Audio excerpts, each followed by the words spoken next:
Hi everyone, my name is Rachel and I'll be one of your recreational therapists today. And I'm Deanna and I'm your other RT. First, we just want to discuss our environment. We are in a safe, understanding environment. If you feel comfortable sharing things, definitely we encourage it. But if you don't feel comfortable today, that's totally fine also. We encourage you guys to be as open and vocal as you guys feel comfortable. So we're just going to start, and Deanna's going to get started with our introduction. If you guys want to go ahead and introduce yourselves, we want to know who you are and why you're here. And if you want to rate yourself on a scale of 1 to 10, that'd be awesome. You can start if you would like. Hey, I'm Andrew, and I am an alcoholic, and I'm here. I have to go to these sessions because it's court mandated for my DUI to attend these. And if I had to rate myself right now, it would probably be a 5 because I don't want to be here, but I have to be. Okay, well, we're glad hi, you're Andrew. here. Yeah, we're glad you're here today. My name's Lauren, and I'm here for my cocaine addiction. I'm here basically because my parents are threatening to go to the authorities because I have 3 kids and I do it in front of them and they think it's super unsafe. I would rate myself as a 3 because I'm kind of confused as to why we're doing this as a group. I thought this was individual. Well, that's really, I'm glad you're here, but awesome question. Groups are really great for addicts and people struggling with addiction. It lets you guys feed off one another, and the whole group dynamic allows you guys to suggest outlets to one another and provide outlets or provide outside perspectives. It encourage y'all. I'm fucking. You're good. Just keep going. Just keep going. Good behavior. And that's a good question. It definitely gives you a outlook too, that you're not alone in any situation, that there's other people going through this as well, and just know that you guys aren't alone in your situation. All right. I brought this handout for you guys. I wanted you to look at it. It explains the difference between a non-addictive brain, or not addict's brain, and an addictive brain. I'll go ahead and show it to you guys. Basically, it's saying that a non-addictive brain, there's different steps in the process, the way your brain works. And when you're making decisions, it allows you to stop and think when you're making those decisions. So when you're about to use or you're about to drink, your brain lets you stop and think and reflect and, change your course of action. Should I be doing this right now? What are the long-term effects that this is going to cause my body and my family? Mm-hmm. And an addictive brain, you're lacking that processing breakdown. You don't really have those different steps, and you don't have those internal no's telling you to steer a different direction. The only thing on your mind is using and doing that. You don't care about the consequences, and you don't care about the long-term effects of using that substance. So we're going to jump right into we're going to discuss on what we're going to be talking about today. So we're going to be focusing on mindfulness and being in the present and what that really means. And we're going to focus on the improvement of one's life through physical well-being and personal relationships in order to be in your peaceful environment. So one of the best ways to describe what we're going to be talking about today is talking about our triggers. So what is one thing that you guys can say triggers your addictive thinking?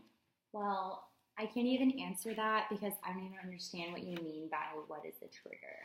Okay, so for a better understanding of what a trigger is, we can compare it to like a loaded gun, okay? So just picture a loaded gun, and when you pull the trigger, it fires.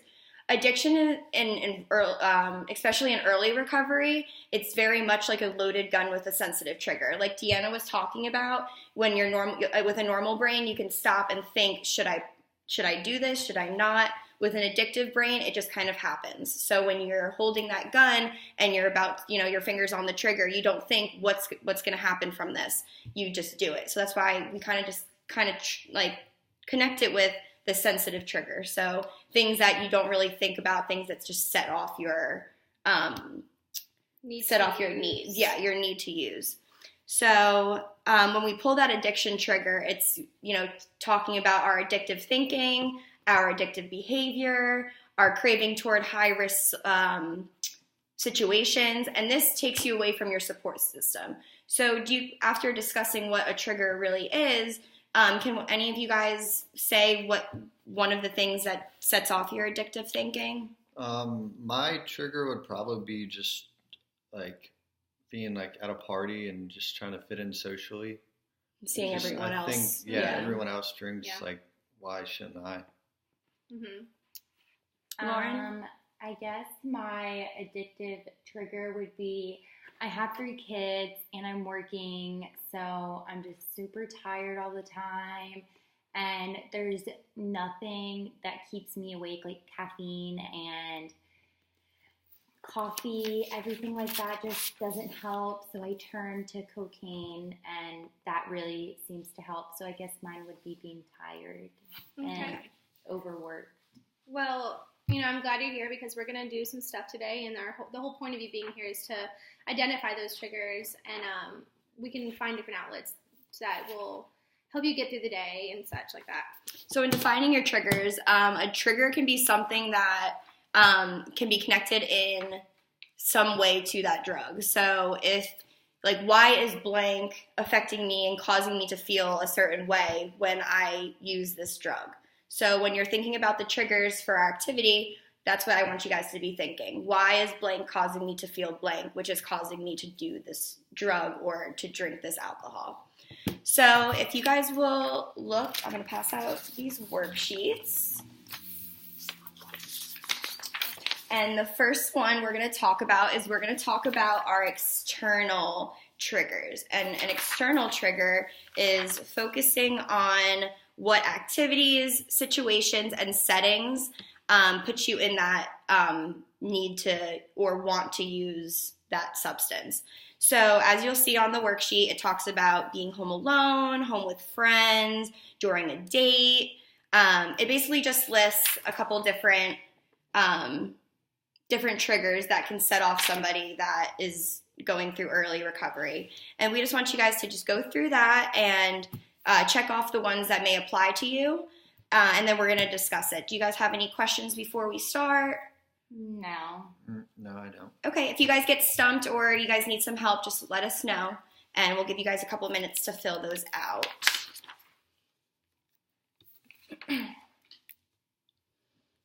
I'm still having a hard time picking a trigger. Okay, what's your question? You're picking a trigger?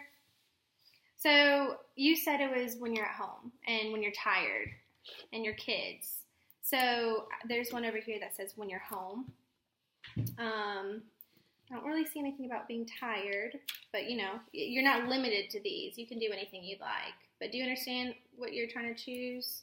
What makes you want to use? I guess before work would work. Before work? Yeah.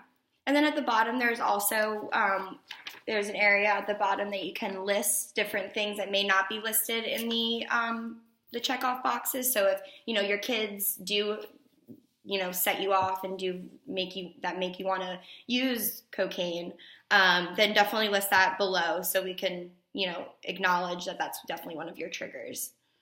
Okay, thank you. Andrew, how are you doing with your external trigger questionnaire? I'm good. I've checked off a few. Okay. It's just mainly, parties, bars, and clubs, and just being with friends. Yeah. Okay. And I guess I got to check off driving. Okay. You guys finishing up on the first part? Mm-hmm. Yeah. We're going to talk about these a little bit more in depth in a little bit. So, okay. All right. And then on the back, we're going to see the external trigger chart. 2B, and that's just going to be listing the people, places, and objects and to the degree in which that it sets you off. So, for an example, if your children are one of the main reasons why you're triggered to use, then that would go in the 100% or almost always use or always use column. So this will just help you guys look at what what are the good triggers and what are the bad triggers, what will help you and what will, cause you to use. Mm-hmm. You really want to have a bunch on the, 0%, because those are going to be your supportive people, the supportive situations, places that make you not want to use. So looking back at, your childhood, going back to maybe your family home, that may give you a reason to never use. Whereas if, college, that might be always use. Does that make sense to you guys? Mm-hmm. Yeah, I Okay. think I understand. Perfect. And again, we'll talk about these in more depth after we complete them.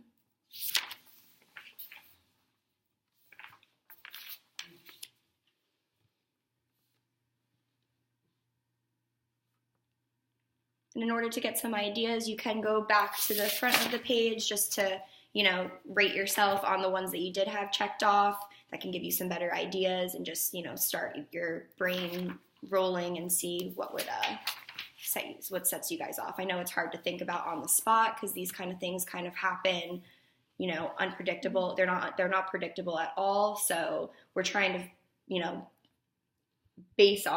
find what our triggers are and what really does set us off. Is it common for I guess a first time session to have more always use and less never use, or because I can't seem to find that's one of the biggest goals that we're going to have for our group sessions. Today, definitely you may have a lot more in the 100% always going to use. That's why you're here today. Yeah. We're trying to take those always use and change them to the never use. And, we're going to talk about ways that we can go about doing that. And the sessions will definitely help you be able to determine what is good and what is bad. So, does that answer your question? Yes, thank Okay. you. And for 0% chance of using that column right there, on the front, it doesn't really have any people. So you want to think about your support systems, and those are going to be your support systems. So it can be people. It doesn't have to be a place. It doesn't have to be Siblings, parents. Right. Yeah. It's going to be people that support you, and you want to keep in mind to include them. So let us know when you guys are finishing up. Okay. Are you okay, Lauren? Yeah, I'm done. Done? Are we going to go over this first? Yeah, let's do internals. All right, you guys ready? Yep. All right, Deanna's going to introduce our next worksheet. All right, so it is the same exact thing we're doing for the first one, but this is going to be internal triggers. And internal triggers are emotions, and it's what sets you off in your own head, and not necessarily what's around you, but what's going on inside, and what emotional states you're in, and It's those little voices in your yeah. head that are either, telling you to do certain things because of how you're feeling. So it doesn't have to be something like an object or a person.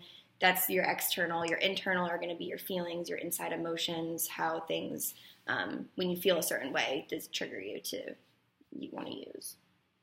So go ahead and fill out some of those, and you can fill out the rest, and then, when you're done, we'll go over the back.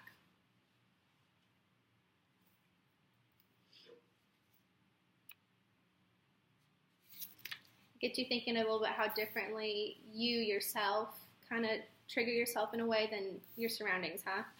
Yeah, I definitely have more internal than I do external. You think? Okay. And everyone's different too. So some people are very triggered by their surroundings, their peers, who they associate with. And then others, people may not be their trigger. It might just be the voices that they hear in their head that, this is how I'm feeling. So, and I don't want to feel this way right now. So that's why I'm going to use this or drink this, because I don't want to feel how I, actually feel right now. So that's what we're going to try to figure out, whether, your addiction, your triggers are more external or internal, and then discuss how we can talk about or, go about helping you guys find outlets for that. And recovery. Mm-hmm. You guys done with the first part? Yeah. Yes. Yep. Let's flip it over. It's the same thing as the first one. We're going to rate those emotions and those feelings and those internal states on whenever you're feeling that type of way. Would you consider that being 100% use when you're feeling that kind of way, or 0% chance? So when you're happy, are you happy? Are you drinking? Are you happy? Are you not drinking? Or are you anxious? Are you always using or are you not using? So go ahead and fill out a couple of those.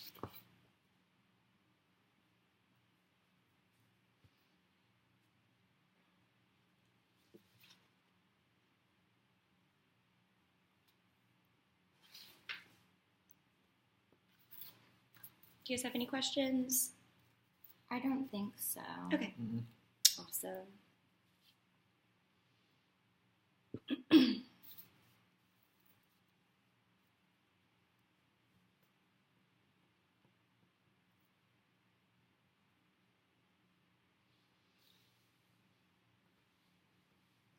You guys finishing up? Yeah. Yeah. Do you guys, here, we'll start. Hey, Andy, do you think you have more internal or external triggers? I have more external triggers Mm-hmm. because it's kind of just like the situations I'm in makes me kind of drink. It's not really that, I guess that the external triggers cause internal triggers for me. So like if I'm around people, like I feel like I'm pressured to drink, and that was the internal trigger I had was pressure, and I get like anxious when people around me are drinking and I'm sober. That's really awesome that you're able to connect the two and be able to determine that your externals do trigger your internals. So that's awesome that you're able to pull that out of this activity. Yep. And that was my next question, was what were some of those external and internal questions? So triggers. So you answered my question for me. Lauren, what about you? Are you more of an internal trigger or external triggers? Definitely internal. I could check off half of this sheet. That's okay. I put frustrated, guilty, criticized, irritated, bored, lonely, envious, deprived, overwhelmed, tired, and worried. But with external, it was harder for me because I only really put the ones with friends that use drugs and being home alone and when I'm with my kids and before work. So. Well, it's awesome that you guys are identifying these now, because this is what we're going to base off our sessions with. We're going to identify these triggers, internal and external, and we're going to find a way to cope with them and finding better healthy outlets to deal with our triggers instead of using, if I'm worried, instead of using cocaine, I can go for a run or go to the gym. We're going to try to find those outlets to help you guys work with these triggers that you guys have now identified. Because we all have triggers. Everyone has triggers. Just because you're an alcoholic and just because you're an addict, we have triggers. Everyone has triggers. It's stress. It's life. So don't feel like you guys are alone. We're we're going to work through this together. So I think that was great. Did you guys finish that? Is everyone finished? Yeah. Okay, so you want to start? We're going to go ahead and start closing up. We're just going to ask you a couple questions about how you guys felt about today and get you thinking a little bit. So Rachel can start. Okay, so what do you guys think that you guys could take away from this session and bring it out into your outdoor life? I think that I could take a lot away from this session and, try and focus on some of the things that I put down for never used instead of the things that I put down for always used. That's awesome. So what's something that you never used that you want to see more of in your life? I wrote I never use when I'm sleeping because I'm asleep. Okay. And I also wrote that I never use when I'm around my brother because I don't want him to fall into my patterns. If you feel comfortable opening up a little bit more about that, does your brother live near you, or you guys live far apart, or do you see each other often? He's like 2 hours away, but we see each other every other weekend for the full weekend. Okay, so maybe we can focus on calls. being in contact with him more and him being your support system if that's somebody that you can look to for advice and going through what you're going through. So Andrew, what do you think you could take out of today's session? I think I can take away just trying to avoid some of the external triggers that make me want to drink, like Surrounding yourself. yeah, and like going to parties and stuff. So change of environment, Mhm. really? Yeah. Okay. What's one thing that a new place you go for fun that won't set off those triggers? Can you think of anything? Any cool Well, places? I like to play basketball, so I could go That's to awesome. There you go. play ball, go to the gym more. Oh yeah, get in shape. Cool. All right. So, what do you guys need in order to accomplish these goals? Like, what's a change or someone? So Lauren said that she wants to be able to, talk to her brother, and her brother is a way that she doesn't want to use when she's around or talking to her brother. So how do you think you can reach that goal with being closer with your brother? I guess like you guys said, I can call in more than just seeing him every other weekend. And maybe I can try and feel that way that I feel when I'm with him, when I'm with my kids. Okay. So it decreases my chances of wanting to use with my kids around. That's awesome. So that goal is to be with your brother. Adjust that mind a little bit. I get state of mind towards your kids when you're around your brother. That same feeling you feel. Yes. Cool. Good. All right. And Andrew, how do you think you can accomplish that goal of wanting to play basketball more? What do you think you can do to get there? A bunch of my friends actually like playing basketball, so maybe I could have them come with me, and instead of going out one time, we can go play basketball together. Yeah, maybe find a league that they have at different gyms, or I know a lot of places have pickup games and that kind of stuff. Maybe joining an intramural team or anything like that can get you involved and have have a nice schedule and meet new people that aren't in your normal circle right now. That's awesome. So, what do you think our activity helped you guys identify the triggers that are in our life? I 100% think so, because I didn't even know what a trigger was before we met, and I didn't even know this could be a group thing, but it really did help me figure out that I have a lot of internal triggers, and it's not necessarily where I am, but how you're feeling personally. Yeah. That's good. Awesome. Andy? I think the activity just helped me realize that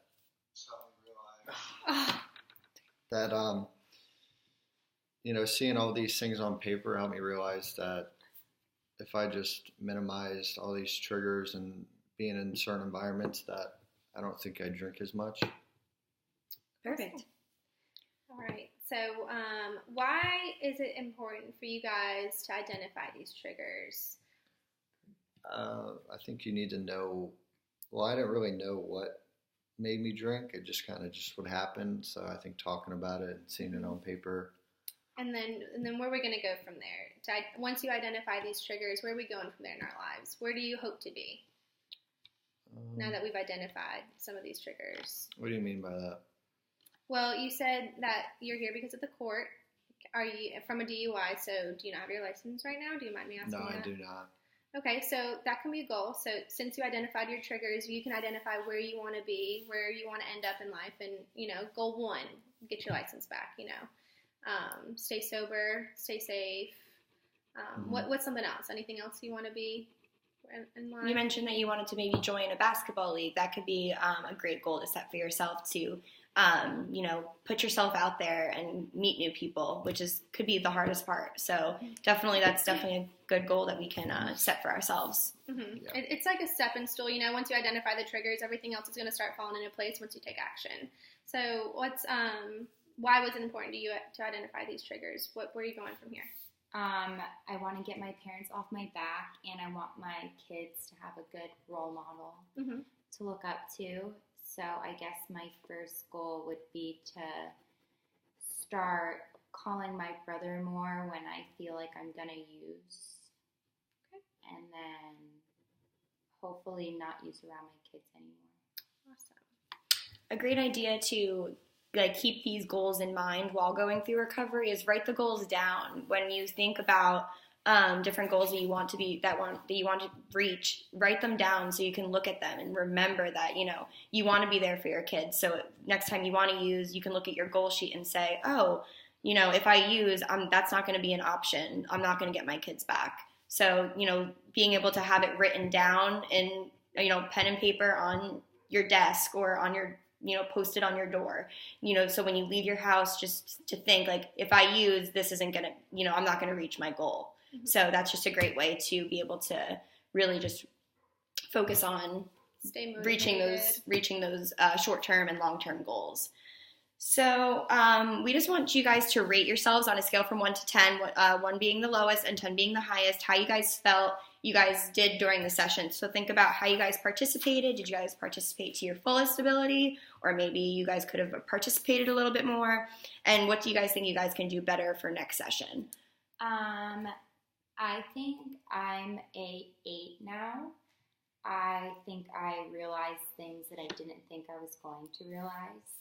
And I think for the next session, I want to come back and tell you that I reached my goal. Awesome. Thank you for sharing. Yeah. So what were we talking about again?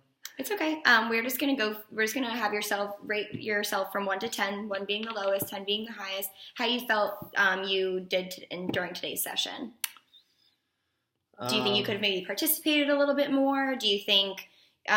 What do you think you can do better? What do you think you did good, and what do you think you could maybe work on? I think I could definitely open up a little bit more. Mm-hmm. And if I had to rate myself on how I feel after the session, it would probably be a 7 or 8. It's better than because I didn't realize all the triggers that I had. Being able to see it written out and on paper, you don't really think about what sets you off and in the moment. So well, that's our goal as therapists, is to just have you walk out of here with some more knowledge about yourself and about your surroundings. And we want you to feel better. We want you to go up on the 1 to 10 scale. We never want you to go lower when you're leaving us. But you guys did awesome today, and we're really happy that you shared with us. And thank you guys for coming in. Yes. We hope you guys got something out. It seems like you guys definitely got something out of today's session. So we hope that next week we can achieve the same goals, and you guys can get something out of next week. We're going to talk about more of who we can look, who we can look toward for outlets and who we can look to as our support systems. So we hope to see you guys back next week, and have a good rest of the week. Thank you.